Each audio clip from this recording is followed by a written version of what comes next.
Hi and welcome! I imported one of the NPCs using the prefabs in the asset and there he is. Let's put him onto the ground for a first examination. There you can still see this ugly dummy NPC from before. This one here is the real stuff. No balls, but that's fine. His skin has some structure, but is very good. Just painted in skin color would look strange. Then I try to go into him and see what's inside. He also has teeth and a tongue. That will be important when I make him talking.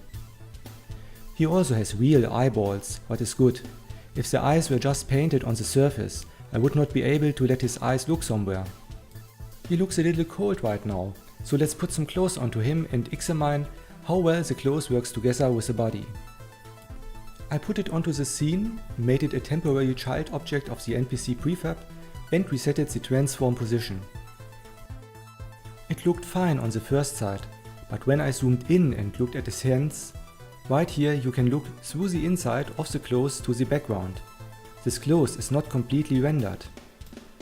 As long as the arms are just falling down the body, a player will not see this issue in-game. But I want the NPCs to use weapons or a headset, and then the arm would come up and the players would often see this issue. This is something I have to address to the developer of this asset, since it would significantly lower the game experience. I also had to do a smaller adjustment at the feet. Since the boots need space as well, I have to put the body about 0.04 units into the air. Alright, now let's try this out by running the game and see what happens. Here we are.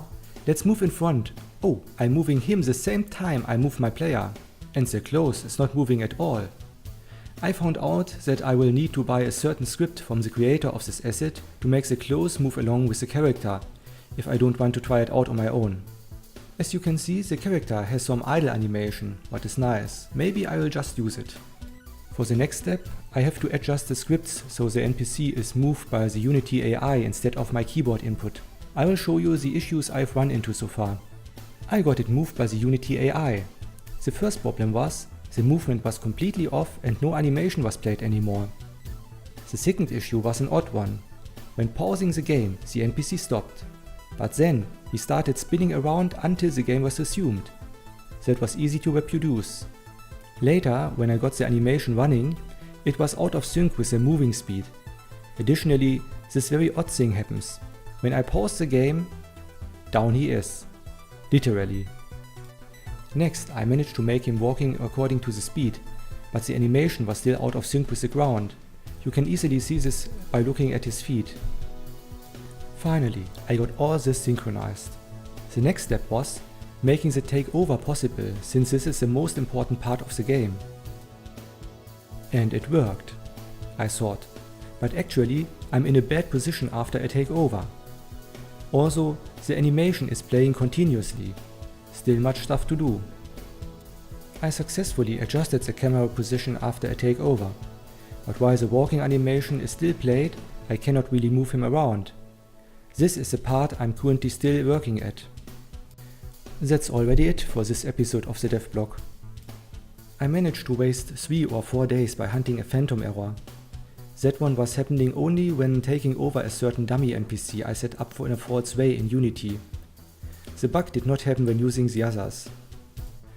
Well, that happens sometimes in development, especially when you are an amateur programmer and a Unity beginner. In fact, this is the first game I will have created and published using the Unity engine. I plan the next devlog in about 2 weeks again, with, hopefully, moving NPCs and maybe some other stuff I can show you. Until then, see you!